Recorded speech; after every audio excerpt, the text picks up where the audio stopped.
안녕하세요. 저는 시어머니를 모시고 사는 30대 여성입니다. 시어머니를 모시고 산다고 하니 어머니와 며느리의 고부 갈등으로 인해 사연을 보냈을 것으로 생각하실 수도 있겠지만 저와 시어머니는 길거리를 같이 다니면 다들 저를 어머니의 며느리가 아니라 딸로 생각할 정도로 사이가 좋습니다. 주변 지인들이나 친구들 보면 시어머니 때문에 마음고생을 많이 하는 것 같던데 다행히 저와 어머니는 성격이나 생활 습관이 아주 잘 맞아서 어머니를 모시고 사는 지금 이 순간이 즐겁답니다. 남편도 어머니를 닮아서인지 저와 아주 잘 맞아서 남편과의 사이도 아주 좋습니다. 지금 별 문제 없어 보이는 제가 사연을 보내게 된 이유 궁금하시죠? 지금부터 저의 기가 막힌 이야기 들려드릴게요. 일단 저와 남편은 같은 회사를 오래 다니다가 결혼했어요. 회사에서 인성도 좋고 나쁜 소문도 없고 일도 잘하는 모습을 보고 반했답니다. 결혼 허락을 받기 위해 첫 인사를 드리러 가던 날 시어머니는 너무 반갑게 맞아주시며 딸이 생긴 것 같아서 좋다고 했지만 시아버지는 표정이 뚱하셨어요. 남편 역시 시아버지를 그다지 좋아하는 것 같지 않고 부자지간에 말도 거의 없었는데 그냥 남자끼리라서 그런가 보다 했습니다. 시아버지는 저를 엄청나게 반기시지는 않았지만 그렇다고 결혼을 반대하시지도 않아서 원래 되게 과묵하신가 보다 생각하고 말았어요. 그날 집에서 나오면서 남편에게 시아버지에 관해서 물어봤는데 하는 말이 시아버지가 집에서 독불 장군이라는 것입니다.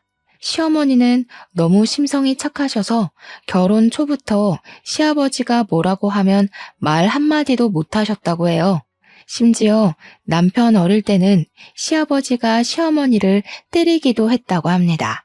사소한 일로 엄청나게 크게 화를 내시는 것은 기본이었고 길거리에서도 시어머니가 답답하다고 느껴지면 주변 사람들 보지 않고 거침없이 소리를 지르며 무안을 주신다고 해요.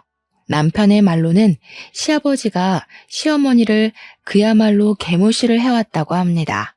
그뿐만 아니라 시어머니는 시집살이도 아주 호되게 당하셨어요.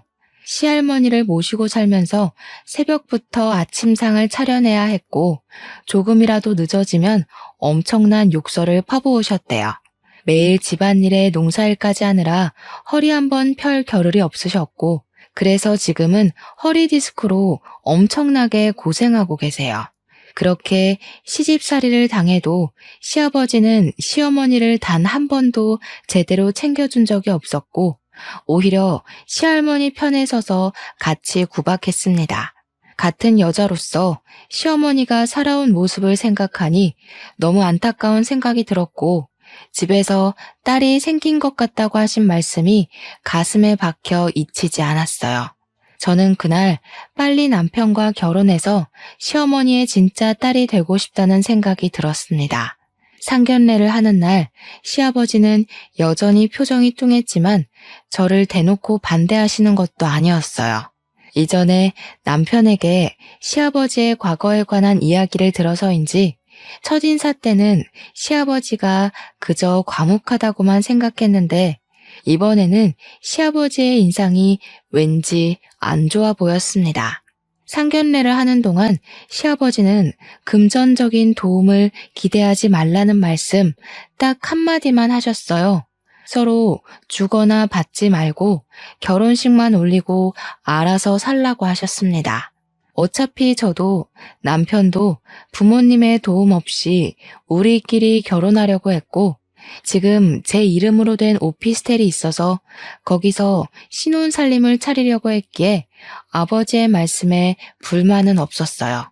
다만 친구들 대부분은 시아버지의 사랑을 듬뿍 받으며 결혼 생활을 하던데 저는 그러지 못한다는 점이 조금 아쉽기는 했습니다. 결혼 후 한 달 정도가 지났을 무렵 명절이 다가왔어요. 대한민국 며느리에게 첫 명절은 잊지 못하고 가장 긴장되는 순간일 것이에요. 저 역시 마찬가지였습니다. 시댁과 우리 집이 그다지 멀지 않아 명절 연휴 첫째 날 아침에 시댁에 가기로 했어요. 일부러 새벽부터 일어나 시댁에 아침 일찍 도착하니 이미 시어머니는 일어나셔서 밥을 차리고 계셨습니다. 시아버지도 우리의 목소리를 듣고 방에서 일어나 나오셨는데 나오시자마자 시어머니에게 밥을 달라고 난리치셨어요. 어머니는 아주 익숙하다는 듯이 시아버지의 밥을 푸고 국을 푸고 숟가락을 놓았습니다. 아버지 본인이 밥을 푸실 수도 있을 것 같은데 정말 아무것도 하지 않고 그냥 자리에 가만히 앉아 계셨어요. 저도 같이 시어머니가 차려주신 밥을 먹는데 반찬이 정말 많았고 너무 맛있었습니다. 밥을 다 먹고 제가 설거지를 하려고 하니 시어머니가 평소에 일하느라 힘들 텐데 하지 말고 어서 쉬라고 하셨어요. 저는 밥 먹었으니 당연히 제가 한다고 했지만 절대 하지 말라고 하시더라고요. 결국 어머니가 밥도 차리시고 설거지까지 다 하셨는데 마음이 영 불편했습니다. 불편한 아침 식사 후 명절 음식을 준비하기 시작했어요. 어머니의 지휘에 따라 저와 남편은 전을 부치고 어머니는 이것저것 다른 음식들을 준비하시기 시작했습니다. 시아버지는 예상대로 거실 소파에서 TV를 보고 계셨어요.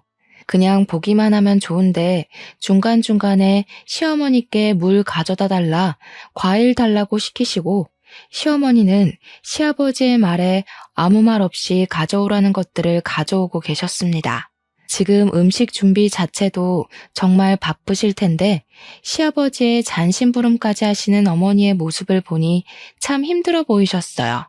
저도 도와드리려고 했지만 어머니가 괜히 나서지 말고 전 부치고 있으라고 하셔서 조용히 앉아 전만 부치고 있었네요.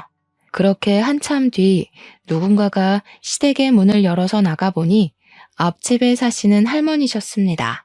할머니는 전을 부쳤는데 넉넉히 부쳤다며 한번 먹어보라고 하시며 가져오셨어요.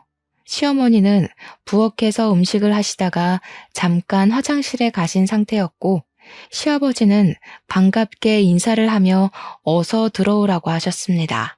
시아버지가 앞집 할머니를 보시며 아주 환하게 웃으시는데 결혼하고 처음 보는 모습에 신기하기도 하고 저런 모습으로 어머니를 대하면 참 좋겠다는 생각을 하고 있었어요. 야, 뭘 그리 멀뚱히 서 있어? 손님이 오셨는데 빨리 손님 대접해야지. 시아버지가 정확히 저를 보며 저에게 야라고 하시는데 기분이 썩 좋지는 않았습니다. 물론 나이 어린 사람한테 야라고 부를 수는 있다지만 그래도 제 이름 이예빈도 있고 며느리라는 호칭도 있는데 야가 뭔가 싶었어요. 기분이 상했지만 어찌되었든 집에 온 손님이니까 부엌에 가서 커피를 끓이고 과일을 깎고 있었습니다. 시어머니가 화장실에서 나오셔서 앞집 할머니가 오신 사실을 알고는 부엌으로 달려오시더니 저에게 과일 준비를 하고 있었냐면서 고맙다고 하셨어요. 저 사람이 화장실 다녀오느라 손님이 왔는지 모르고 이래서 나이 먹으면 아무짝에도 쓸모가 없다니까. 집에 여자가 둘이나 있는데 빨리빨리 과일 안 내오고 뭐해? 둘 다 느려 터져서는. 아버지, 사과가 저절로 깎이는 것도 아니고 좀 기다리세요. 그리 급하시면 아버지가 직접 하시면 되잖아요. 직접 하시지도 않으시면서 항상 말은 청산유수죠. 그리고 엄마한테 말 좀 예쁘게 해요. 지금 며느리도 있고 손님도 계시는데 엄마한테 그렇게까지 말해야 하겠어요? 지금 사과 다 깎았어요. 아이고, 제가 많이 늦었네요. 얼른 사과 드세요. 태민이도 어서 먹어. 시어머니는 시아버지와 남편이 싸울 것으로 보이자 사과를 후다닥 깎아서 가져가셨습니다. 며느리인 저도 있고 앞집 할머니도 있는데 시어머니를 향한 시아버지의 다그침과 호통이 참 불편했어요. 그나마 남편 덕분에 이쯤에서 끝이 나서 다행이라는 생각이 들었습니다. 시아버지는 앞집 할머니에게는 정말 상냥했어요. 세상 무뚝뚝한 시아버지가 저런 모습이 다 있었나 싶을 정도였다니까요. 시어머니는 그런 시아버지를 하나도 신경 쓰지 않고 부엌에서 계속 일을 하고 계셨고, 그러다가 점심시간이 되었습니다. 시아버지는 앞집 할머니와 다정하게 이야기를 나누다가 밥 먹을 시간이라며 어서 밥을 차리라고 시어머니에게 독촉했어요. 시어머니는 묵묵히 식탁을 닦고 반찬거리를 꺼내고 수저를 놓고 계셨고, 저 역시 시어머니를 도와 상을 차리고 밥을 푸고 국을 데웠습니다. 상이 다 차려지자 시아버지와 앞집 할머니는 나란히 자리를 잡고 앉았고, 남편 역시 자리를 잡고 앉았는데 표정이 굳어 있었어요. 지금 상황을 보면 꼭 시아버지와 앞집 할머니가 부부 같았고, 시어머니는 죄송하지만 이 집에서 일하는 가정부 같았습니다. 앞집 할머니는 시아버지 옆에 딱 붙어 앉아서 어머니의 국이 짜고 반찬은 싱겁다고 하셨어요. 요새 저 사람이 늙더니 간을 영 못 맞춰. 그래도 젊을 때는 음식 솜씨 좋아서 데리고 있었는데 이제는 늙어서 음식도 못하고 이제 내다 버려야 할까봐. 아예 이참에 저 사람 버리고 나는 우리 앞집 팔망구랑 새 살림 차릴까? 아버지, 제정신이세요? 무슨 말을 그딴 식으로 짓거려요? 그게 엄마 앞에서 할 소리예요? 야, 내가 농담도 못하냐? 어휴, 진짜 내 자식이지만 어쩜 저리 앞뒤가 꽉 막혔는지. 태민아, 그만해라. 아무리 그래도 밥상 앞에서 그렇게 어른에게 큰 소리 내는 것은 잘못된 거야. 엄마가 간을 못 맞춰서 그런 건데 뭘 그러니? 시어머니는 이 상황이 잘못된 것을 전혀 느끼지 못하시는 것처럼 보였습니다. 아니, 그냥 시아버지에 대한 일말의 기대도 없어 보였고 체념한 것 같았어요. 시어머니의 그런 모습을 보니 참 안타까웠지만 제가 대신해 드릴 수 있는 것이 없어서 참 서글펐습니다. 앞집 할머니는 밥을 먹고 그냥 가버리고 시아버지는 코앞에 할머니 집까지 굳이 데려다주고 다시 들어오셨어요. 시어머니가 상을 정리하시길래 제가 설거지를 하려 했지만 이번에도 역시 못하게 하셨습니다. 시어머니는 저에게 시댁에서는 절대 설거지하지 말라고 하시고 남편을 시키셨어요. 그 이후에도 시아버지는 어머니한테 명령조로 이야기했고 남편은 그런 시아버지의 모습을 아주 싫어하는 듯 보였습니다. 저 역시 시아버지의 행동과 태도가 영 이해가 되지 않고 너무 불편했어요. 그리고 다음 날, 명절날이 되었습니다. 우리가 일어난 지 얼마 되지 않아 친척들이 오시고 다 같이 차례상을 차리는데 여전히 시아버지는 시어머니를 무시하고 시어머니가 조금이라도 행동이 느리면 크게 뭐라고 하셨어요. 시어머니는 시아버지가 아무리 소리를 지르고 호통을 쳐도 항상 그래왔다는 듯이 아무 말도 하지 않고 시아버지의 말을 따랐습니다. 친척들 역시 마찬가지였어요. 친척 중에 누군가는 시아버지에게 너무 그러지 마시라고 할 법도 한데 아무도 그런 이야기를 하지 않았습니다. 시어머니 혼자 이리저리 종종거리며 시아버지와 그 친척들의 심부름을 하고 있었고 저와 남편이 시어머니를 도와드리려 했지만 큰 도움이 되지는 못했어요. 도와드린다고 저와 남편이 나섰다가 우리가 실수하면 시아버지는 시어머니에게 더 크게 뭐라고 하고 이런 모습을 보고 있으니 제가 다 민망하고 화가 났습니다. 남편 역시 옆에서 화를 억지로 꾹 참는 듯 보였어요. 그렇게 살얼음 위를 걷는 것 같이 아주 많이 조마조마하게 차례를 지내고 대충 상을 치우자마자 바로 우리는 친정에 간다고 했습니다. 사실 친정이 시댁과 가까워서 조금 더 있어도 상관없었지만 남편이 시아버지의 태도에 화가 머리 끝까지 나서 당장 나가자고 했어요. 친척들도 다 계시는데 어디서 며느리 따위가 첫 명절에 친정에 간다고 해? 너 시어미는 지금껏 명절 때 친정에 한 번도 못 갔다. 여자는 결혼하면 출가 외인이라는 말도 모르니 개념 없는 년 같으니라고. 저희 부모님은 제가 안 가면 명절에 혼자 계셔서 가봐야 할 것 같아요. 그리고 아버지, 아무리 며느리라도 개념 없는 년 같은 말씀은 삼가세요. 어디서 어른한테 말댔구야? 어른이 있으라고 하면 그냥 있는 것이다. 도대체 네 시어미는 며느리 교육을 어떻게 하는 거야? 며느리가 친정에 간다는데 시어미라는 사람이 가면 안 된다고 교육해야지. 뭘 그리 멀뚱히 서서 구경만 하고 있어? 내가 진짜 어제부터 꾹 참고 있었는데 아버지 그만 좀 하세요. 아버지 옆에서 생기를 잃고 말라가는 어머니가 안쓰러워 보이지도 않으세요? 아니, 나이 먹고 이게 도대체 무슨 추태예요? 왜 이렇게 자꾸 엄마를 사람들 앞에서 무시하시냐고요. 제발 이제는 엄마 좀 생각하세요. 그리고 이딴 식으로 하실 거면 안 사람한테 시아비 노릇하려고 하지 마세요. 내가 뭘 어쨌다고 그러냐? 남자는 하늘, 여자는 땅. 그런 말도 몰라? 너도 마찬가지야, 이 모저리 같은 놈아. 여자한테 휘둘려서 명절날 장인 장모한테 휙 가버리는 게 말이나 되는 소리냐? 지금 여기 친척들 다 계신 거 안 보여? 아버지 시대는 그렇게 살아왔을지 몰라도 우리 세대는 그렇지 않아요. 지금은 그러면 이혼당해요. 알겠어요? 아버지도 이제 정신 좀 차리고 사세요. 그리고 엄마, 우리 이렇게 먼저 가서 죄송합니다. 명절 끝나고 다시 올게요. 아니다. 사돈이 기다리시는데 당연히 가봐야지. 혜빈이 첫 명절인데 너무 고생했다. 어서 가보렴. 집구석 아주 잘 돌아간다. 하늘에서 조상님들이 보시면 얼마나 한탄하실고.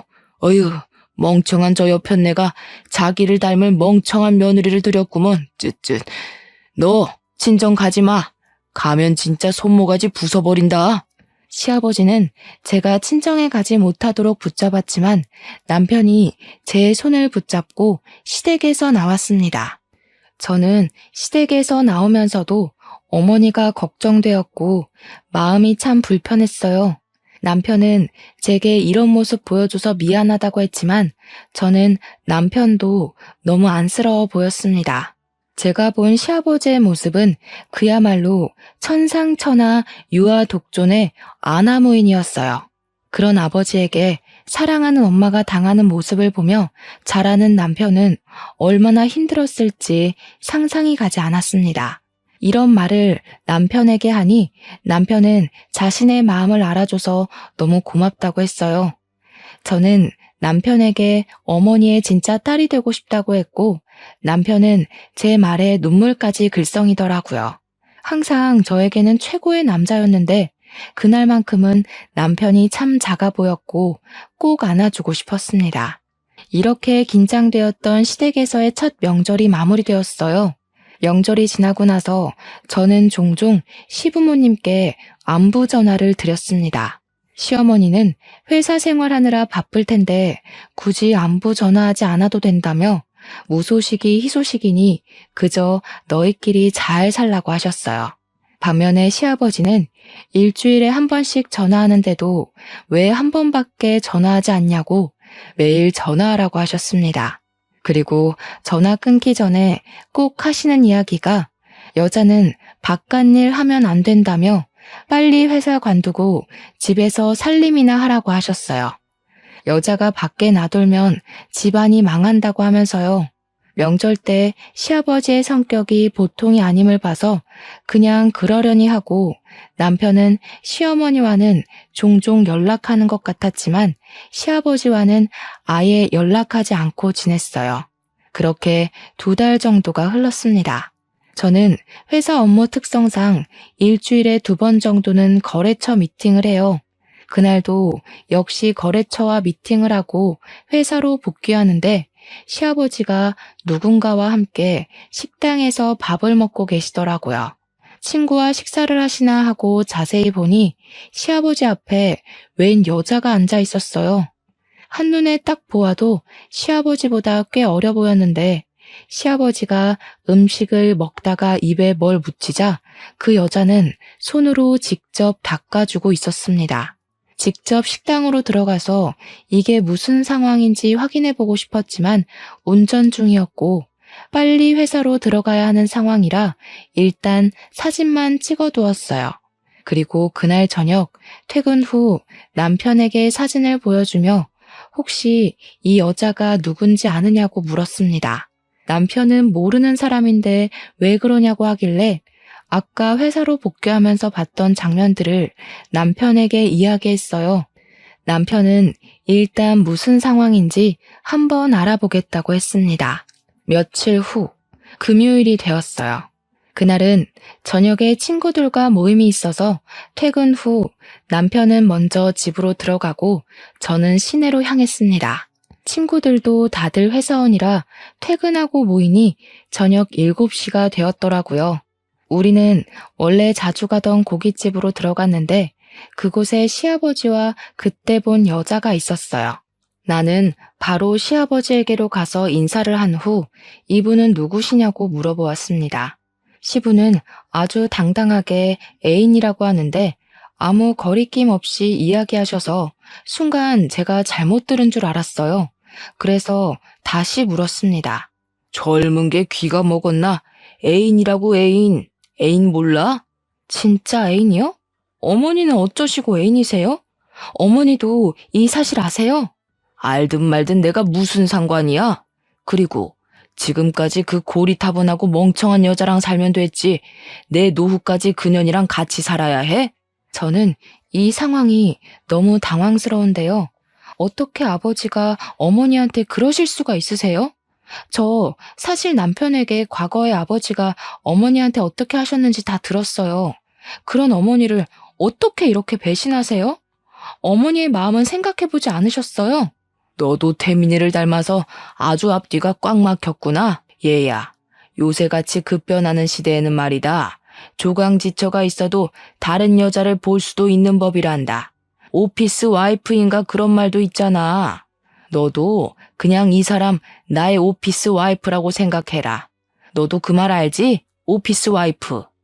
시아버지는 아주 당당하게 자신이 불륜을 저지르고 있다고 말하고 시아버지 앞에 상간녀는 다리를 꼬고 팔짱을 끼고 제가 아주 마음에 안 든다는 표정으로 저를 위아래로 훑어보았습니다. 그리고 이 황당한 상황을 제 친구들이 다 보았어요. 친구들은 충격에 멍해져 있는 저를 끌고 다른 곳으로 가자고 했습니다. 왜? 고기 안 먹고 그냥 가려고? 그럼 우리 식사 다 마쳤는데 여기 계산 좀 하고 가. 너 내 며느리잖아. 며느리로서 밥 한 번 살 수도 있는 거 아니야? 제가 아버지와 상간녀가 식사하신 것을 왜 계산해야 하나요? 말도 안 되는 소리 하지 마시고 저한테 며느리라고 부르지도 마세요. 아시겠어요? 저년이 처음 해봤을 때도 싹수 없어 보이더니만 가면 갈수록 마음에 안 들어. 어디서 며느리 따위가 시아버지한테 말대꾸야? 너 한번 맞아볼래? 이렇게 사람이 많은 이곳에서 아버지가 저를 때리시면 어떻게 될까요? 그리고 아버지는 이 나이 먹고 어머니를 두고 바람을 피우는 것이 뭐가 좋은 일이라고 그렇게 당당하세요? 전 정말 아버지 하나부터 열까지 이해가 안 돼요. 단 하나도요. 저와 시아버지는 감정이 격해져 목소리가 커졌고 고깃집에서 있던 다른 테이블의 사람들도 대충 어떤 상황인지 알게 되었는지 웅성거리며 이상한 눈으로 아버지와 상간녀를 보았습니다. 시아버지는 그런 사람들에게 이상한 눈으로 보지 말라며 되레 큰 소리였고 상간녀는 얼굴을 가리고 고깃집을 황급히 나갔어요. 그 와중에 시아버지 계산을 안 하고 나가는 바람에 어쩔 수 없이 제가 시아버지와 상간녀가 먹은 것들을 계산했습니다. 저와 친구들은 다른 곳에서 식사하는데 정말 밥은 하나도 안 넘어가고 술만 마시고 싶었어요. 시어머니를 생각하니 그저 마음이 답답하고 같은 여자로서 너무 속상했습니다. 그동안 그렇게 시아버지한테 무시당하고만 살았는데 말년에는 시아버지에게 배신까지 당하게 되었잖아요. 제가 본 시어머니는 너무 좋으신 분이고 정말 며느리도 딸처럼 생각하시는 너무 좋으신 분이신데 그런 분이 이렇게 시아버지에게 당하시는 것이 너무 화가 나고 분했습니다. 그날 결혼 후 처음으로 술을 많이 마셨고 결국 저는 친구의 등에 업혀서 집으로 들어갔어요. 다음 날 환한 대낮에 잠에서 깼는데 머리가 정말 깨질 듯이 아팠습니다. 남편은 그런 저를 위해 해장국을 끓이며 도대체 무슨 술을 그리 많이 마셨냐고 뭐라고 했어요. 저는 남편에게 어제 제가 본 것들을 하나도 빠짐없이 다 이야기했습니다. 남편은 화가 머리끝까지 나서 시댁으로 당장 가려고 했고, 저는 일단 진정하라고 말렸어요. 남편이 시아버지에게 화가 나서 지금 당장 따지고 싶은 것은 당연했지만 시어머니가 이러한 사실을 알면 크나큰 충격을 받을 것 같았거든요. 아무리 나이가 들어도 남편에게는 여자가 되고 싶은 것이 여자 마음인데 한평생 같이 살아온 남편이 다른 여자와 바람이 났다는 사실을 알게 되었다면 제정신일 여자가 어디에 있겠어요? 이런 상황을 겪어보지 않아서 잘은 모르겠지만 아마 굉장히 자존심이 상하고 정말 서글플 것 같았습니다. 그래서 일단 참고 시어머니 없을 때 시아버지와 둘이서만 만나서 이야기하든 따지든 하라고 했어요. 남편도 제 말에 동의하고 일단 시아버지에게 전화를 걸어 우리 집으로 오시라고 했습니다. 저는 당연히 오지 않으리라고 생각했는데 웬일로 알겠다고 하고 바로 오셨어요. 남편은 시아버지를 보자마자 아주 크게 화를 내며 어떻게 엄마한테 그럴 수가 있냐고 엄마가 불쌍하지도 않냐고 했습니다. 시아버지는 저를 째려보더니 어떻게 어제 본 이야기를 다 자기 남편에게 다 말할 수가 있냐고 하며 오히려 저를 혼내셨어요. 저와 남편은 시아버지의 당당함과 뻔뻔스러움에 아주 기가 찼습니다. 남편은 당장 상간녀와 헤어지라고 하고 시아버지는 내가 진짜 사랑하는 사람이라고 하며 못 헤어진다고 하셨어요. 그리고 시아버지는 이런 이야기할 거면 다시는 집으로 초대하지 말라고 하며 씩씩거리며 나갔습니다. 저는 시아버지의 모습에 너무 화가 났어요. 저도 이리 화가 나는데 평생을 본 남편은 얼마나 화가 날까 싶었습니다. 제가 지금 남편에게 할 수 있는 일은 그냥 조용히 남편을 마음으로 위로해주고 지지해주는 일밖에 없었어요. 그날 후로 우리는 주말마다 시댁에 갔습니다. 마음 같아서는 매일 가서 시아버지의 폭언으로부터 시어머니를 보호하고 싶었지만 회사 때문에 그러지 못했고 대신 주말마다 가서 시어머니의 말벗이 되어드리고 시아버지가 시어머니에게 뭐라고 하면 우리가 막아드렸어요. 시어머니는 시아버지를 정말 사랑했습니다. 시아버지가 나갈 때마다 운전 조심하라고 신신당부를 하셨지만 시아버지는 그런 시어머니의 말을 엄청 귀찮게만 생각했어요. 그렇게 시어머니가 준비해준 옷을 입고 시어머니가 차려준 아침밥을 먹고 시아버지는 주말마다 한껏 꾸미고 나갔습니다. 아마 상간녀를 만나러 가는 것 같았어요. 솔직히 제 마음 같아서는 그 뒤를 쫓아가 당장 상간녀 머리털을 다 뽑아버리고 이 모든 사실을 시어머니께 말씀드리고 싶었습니다. 그래서 시아버지와 시어머니를 이혼시키고 어머니를 모시고 살고 싶었어요. 그러나 시아버지의 불륜 사실을 알게 되면 시어머니께서 큰 충격을 받으실 것 같아 말을 차마 할 수가 없었습니다. 그러던 어느 날 남편과 제가 함께 거래처 갔다가 복귀하는데 상간녀와 그녀의 아들로 보이는 사람이 길을 걷는 것을 보았어요. 그 아들은 근처 중학교 교복을 입고 있었는데 회사에서 친하게 지내는 동료의 아들과 같은 중학교였습니다. 저는 남편에게 저 사람이 그때 시아버지와 같이 있던 여자라고 이야기했어요. 남편은 일단 그 둘의 사진을 찍었고 차를 근처 주차장에 세운 뒤 그들의 뒤를 밟았습니다. 상간녀는 회사 근처의 오래된 빌라에서 살고 있었어요. 두 모자가 집으로 들어가려고 할 때 우리는 그들을 불러 세웠는데 상간녀 아들의 교복에는 이진호라는 명찰이 있었습니다. 상간녀는 처음에는 무슨 일이냐고 하다가 제 얼굴을 보고 소스라치게 놀라며 자기 아들에게 얼른 집으로 들어가라고 했어요. 남편은 상간녀의 아들이 들어가자마자 우리 아버지랑 도대체 무슨 생각으로 만나고 있냐고 했습니다.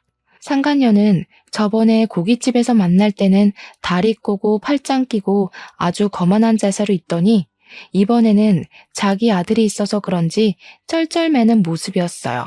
상간녀는 자신의 남편이 사고로 몇 년 전에 죽고 너무 외롭고 힘들어서 만났다고 하며 얼른 헤어지겠다고 했습니다. 남편은 그런 상간녀에게 당장 헤어지지 않으면 가만두지 않겠다고 으름장을 놓았고 상간녀는 알겠다고 했네요. 그리고 회사로 복귀한 후 회사 동료에게 사진을 보여주며 아들에게 이진호라는 친구를 아느냐고 물어봐 달라고 했어요. 회사 동료의 아들과 상간녀의 아들이 베스트 프렌드였고 그래서 상간녀 아들 이진호의 연락처까지 알 수 있었습니다. 나중에 혹시 모를 상황에 대비하여 진호군의 전화번호도 저장해놨어요. 그 뒤로도 우리는 주말마다 시댁에 갔는데 시아버지는 거의 집에 있었습니다. 저와 남편은 시아버지와 상간녀가 당연히 헤어졌을 것으로 생각했어요. 그렇게 몇 달이 흘러 아버지의 생신날이 다가왔습니다. 그때가 아버지 칠순이라 좋은 한정식 집을 예약해서 가족끼리 생신 파티를 계획했어요. 솔직히 남편과 저는 그냥 조용히 집에서 미역국이나 끓여 먹고 싶었지만 시어머니가 그래도 아버지 칠순인데 아무것도 안 하면 동네 사람들이 손가락질한다고 해서 어쩔 수 없이 했습니다. 한정식 집에 부모님과 우리 부부 이렇게 4명으로 예약을 하려고 하니 시아버지가 본인이 직접 예약을 한다고 하며 저에게 절대 식당 예약 전화를 하지 말라고 했어요. 저는 시아버지가 특별히 드시고 싶은 음식이 있나 보다 생각해서 알겠다고 했습니다. 생신 당일, 저와 남편이 먼저 식당에 도착해서 아버지 이름으로 예약했다고 하니 식당 직원분이 5분으로 예약한 것 맞으시냐고 물었어요. 제가 우리는 성인 4명인데 왜 5명이냐고 잘못하신 것 아니냐고 했더니 분명히 5분으로 적혀 있다고 하며 확인해 보겠다고 했습니다. 그러면서 직원분이 일단 예약된 룸으로 들어가라고 안내해 주셔서 저와 남편이 먼저 예약된 룸으로 들어가고 잠시 뒤에 시부모님이 오셨어요. 저는 시아버지에게 4명인데 왜 5명으로 예약하셨냐고 물었습니다. 시아버지는 이 자리에 같이 하고 싶은 사람이 있어서 일부러 5명으로 예약했다고 하셨고 잠시 뒤 룸의 문이 열렸어요. 그리고 제 눈앞에 나타난 사람을 보고 저는 기겁을 했습니다. 그 사람은 바로 시아버지의 상간녀였습니다. 상간녀가 한껏 치장하고 시어머니와 우리 앞에 나타난 거예요. 남편은 화가 잔뜩 난 얼굴로 도대체 당신이 여기를 왜 왔냐고 했습니다. 내 애인에게 네가 뭐니 네가. 이제 이 사람이 너희들의 어머니가 될 것이니 잘 모시고 살아라. 까불면 가만 안 둔다. 아버지, 지금 제정신이세요? 어떻게 이 사람을 이 자리에 들일 수가 있어요? 어머니의 마음은 생각해보지 않으셨어요? 평생토록 어머니를 못 살게 굴더니 이제는 바람이세요. 제발 좀 엄마 좀 생각해 주세요. 그리고 당신은 제정신이야? 여기가 어디라고 함부로 기어들어와. 내가 그때 헤어지라고 했잖아. 헤어지려고 했는데 우리 오빠가 나 없으면 못 살고 죽는다고 붙잡는데 어째? 답답한 여편네랑 살기 힘들다나 뭐라나. 그래서 어쩔 수 없이 다시 만났어. 저 여자가 과연 아버지를 정말 사랑해서 만나는 것 같아요? 저 여자 아버지의 돈 바라고 사귀는 거예요. 솔직히 나이도 어린 사람이 늙어 빠진 아버지 같은 분을 왜 만나요? 안 그래요? 그래도 상관없어. 늙어 빠진 네 엄마보다는 이 사람이 나에게 더 힘이 되니 그것만으로도 나는 아주 좋아. 내가 진짜 사랑하는 사람은 이 사람이고 내 땅이며 내 집, 대대로 물려내려온 내 유산까지 다 이 사람에게 줄 거야. 나는 이 사람 없으면 못 살아. 상간녀에게 자신의 유산과 땅을 다 물려줄 거라는 말에 남편은 시아버지에게 소리를 지르고 있고 시어머니는 자리에 앉아 그저 눈물만 흘리며 내가 못나서 그러니 진정하라고만 하셨습니다. 저는 시어머니의 그런 모습을 보니 너무 답답해서 화가 났어요. 지금까지 두 분의 모습을 보았을 때 시어머니는 시아버지에게 평생을 가스라이팅 당한 것 같았습니다. 작은 일에도 닥달하고 호통만 치는 시아버지에게 기가 푹 죽어서 한마디도 못하고 평생을 살아가셨을 모습을 생각하니 답답하고, 이렇게 시아버지가 큰 잘못을 저지르고 있음에도 시어머니는 아무 말도 못하시는 모습을 보니 화가 났어요. 지금까지 두 분의 모습을 보았을 때 시어머니는 시아버지에게 평생을 가스라이팅 당한 것 같았습니다.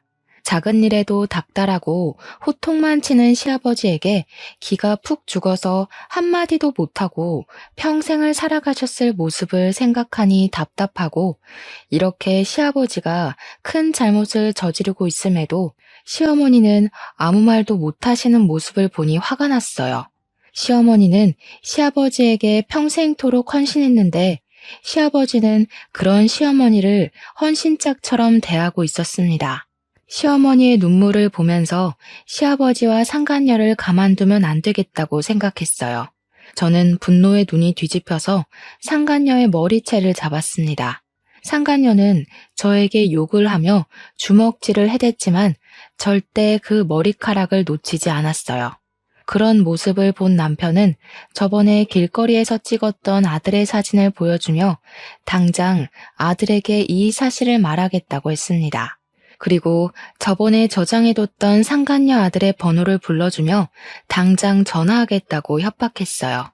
그렇게 시아버지 옆에서 기고만장했던 상간녀는 아들의 번호를 우리가 알고 있다는 걸 알자 우리 앞에서 무릎을 꿇으며 아들은 이 사실을 모르게 해달라고 했습니다. 시아버지는 그렇게 사랑한다던 상간녀가 저에게 머리채가 잡히고 남편에게 협박을 당할 동안 아무런 말이나 행동을 하지 않고 그저 구석에서 떨고만 있었어요. 그만 좀 해라. 그만. 내가 이렇게 말리 마. 제발 내가 사랑하는 사람 괴롭히지 마. 나도 이렇게까지 하기는 싫었다. 사실 너희 엄마랑 나 서로 사랑해서 결혼한 사이도 아니었고 부모끼리 정한 약속으로 어쩔 수 없이 정략 결혼한 거야. 그렇게 평생 사랑이라는 감정을 모르고 살아왔다가 내 나이 70살이 돼서야 진짜 사랑하는 이 사람을 만났어. 그러니 제발 이 사람 그만 괴롭히거라. 그럼 평생을 다해 아버지를 모신 엄마는요? 엄마의 인생은 어떻게 책임지실 거예요? 그렇게 엄마가 싫었으면 차라리 애초에 이혼하시던가 아니면 그렇게 힘들게 괴롭히시나 말든가요. 나는 그렇게 하면 너희 엄마가 나를 떠날 줄 알았어. 그런데 내가 아무리 싫은 소리를 하고 욕을 하고 심지어 때리기까지 해도 내 옆에 계속 있더구나. 아무튼 내가 미안하다. 정말 미안해. 아버지가 어머니의 인생을 망치셨으니 이제라도 어머니께 보상해 주세요. 어머니와 이혼하시고 아버지 앞으로 있는 땅과 재산들 그리고 주택까지 전부 다 어머니 앞으로 넘기세요. 만약에 안 하시면 저희 당장 상간녀 소송에 이혼 소송할 겁니다. 그럼 위자료가 적지 않게 나올 건데 괜찮으시겠어요? 소송? 안 돼. 그건 안 돼. 소송 걸리면 우리 아들도 알게 되잖아. 절대 안 돼. 오빠, 그냥 이혼하고 땅이며 주택이며 재산들 다들 저 사람에게 넘겨줘요. 부탁해요. 상간녀의 말에 시아버지는 알겠다고 하며 다 넘기겠다고 했습니다. 저는 혹시라도 나중에 말이 바뀔 수도 있을 것 같아서 직원에게 종이를 가져오라고 하고 그 자리에서 다 넘기겠다는 각서를 썼어요. 각서를 다 쓰고 조금 잠잠해지니 그제야 음식이 나오기 시작했습니다. 직원분은 심각한 이야기 중이신 것 같아서 음식을 드리지 못했다며 늦어서 죄송하다고 했어요. 저와 남편 그리고 시어머니는 시아버지와 상간녀에게 둘이서 오붓하게 데이트 즐기라고 하고 그 자리에서 나왔습니다. 그리고 바로 시댁으로 가서 시어머니의 짐을 챙겨서 우리 집으로 모시고 왔어요. 시어머니의 짐을 챙기는데 이 집에서 몇십 년 동안 사셨지만 짐이라고는 옷 몇 가지와 화장품 몇 개밖에 없었습니다. 정말 그동안 아버지만을 위해서 사신 시어머니의 모습을 보니 너무 안타깝고 남은 생에는 제가 딸처럼 알뜰살뜰히 모셔야겠다고 다짐했어요. 이렇게 저는 어머니를 모시고 살게 되었습니다. 다음 날부터 시아버지의 땅과 주택, 재산을 다 어머니 앞으로 넘겼어요. 일단 어머니의 명의로 된 주택을 먼저 팔아버렸습니다. 만약에 그 주택을 계속 어머니 명의로 두면 분명히 시아버지와 상간녀가 그 집에 들어와서 살 것 같았거든요. 어머니는 자신의 젊은 시절을 보낸 집이라고 하며 파는 것에 대해 많이 아쉬워하셨지만 남편이 잘 설득하니 알겠다고 하셨습니다. 그리고 아버지의 재산을 확인해 보니 시할아버지께서 돌아가시면서 장남인 아버지 앞으로 꽤 많은 재산을 물려주셨더라고요. 재산들을 보니 어머니께서 평생 놀고 먹고 사셔도 충분한 돈이 나왔습니다. 그리고 바로 법원으로 가서 두 분의 이혼 신청을 했어요. 시아버지의 잘못이 확실하고 자녀가 이미 다 커서 분가한 상태라 1개월 만에 바로 이혼이 되더라고요. 그 후 어머니는 계속 우리 집에 계십니다. 솔직히 처음에는 어머니를 모시고 사는 것이 불편할 것 같았어요. 그런데 제발 좀 그냥 계시고 쉬시라고 해도 어머니께서 우리의 밥을 책임져 주시고 청소까지 해주시고 계십니다. 솔직히 이제는 시어머니가 아니라 그냥 엄마같이 편하네요. 어머니 본인은 한평생 일만 하고 사셔서 일을 안 하면 우울증 걸린다고 하시며 이것저것 챙겨주시는데 그저 감사할 따름입니다. 우리는 그런 어머니를 모시고 주말에는 같이 영화도 보러 가고 동물원도 가고 바다도 함께 다니고 있어요. 어머니는 그런 곳에 결혼 후 한 번도 가보신 적이 없다며 소녀처럼 좋아하십니다. 어머니가 좋아하시는 모습을 보면 다행이다 싶으면서도 한평생 고생만 하시고 사신 것 같아 안타까워요. 시아버지는 이혼하고 살던 집도 빼앗겨서 상간녀가 사는 집 근처의 모텔방에서 지내고 있습니다. 그러던 어느 날이었어요. 우리가 평소처럼 회사에 출근했는데 회사 동료가 웬 동영상을 보여주며 이게 사실이냐고 하더라고요. 보니까 예전에 고깃집에서 제가 시아버지와 상간녀를 보고 따지던 영상이었습니다. 다행히 저의 얼굴은 나오지 않고 시아버지와 상간녀의 얼굴이 제대로 찍혀 있더라고요. 당시 고깃집에 있던 손님이 동영상을 찍었고 이 동영상이 여기저기 퍼지면서 회사 동료들까지 알게 되었습니다. 이 동영상으로 인해 상간녀와 시아버지는 불륜을 저지른 사람들로 동네에 소문이 나서 집에서 나오지도 못하고 다니고 어쩌다가 나오면 손가락질을 받고 있어요. 상간녀의 아들 역시 정상적인 학교 생활을 하지 못하고 결국 자퇴까지 하게 되었다고 합니다. 한창 예민할 상간녀의 아들에게는 피해주기 싫었는데 그 소식을 들으니 조금 안타까웠어요. 그 뒤로 동네에서 소문으로는 상간녀가 진짜로 시아버지를 사랑해서 만난 것이 아니라 혼자 아들을 키우는 것이 힘들어서 재산이 있는 시아버지를 깨어서 편하게 살아보려고 한 것인데 시아버지가 모든 재산을 다 빼앗기고 빈털터리가 되니 상간녀가 바로 시아버지를 버렸다고 합니다. 상간녀는 시아버지와 대판 싸우고 도망치듯이 밤에 이사를 가버리고 시아버지는 시어머니와도 이혼하고 상간녀에게도 버림받았어요. 최근에는 모텔비도 내지 못해서 모텔에서도 쫓겨나고 근처 노인정에서 노숙자처럼 살고 있다고 합니다. 친정 부모님 역시 이 모든 사실을 알게 되시고는 저와 남편에게 정말 잘했다고 하시며 앞으로 시어머니를 잘 모시고 살라고 하셨네요.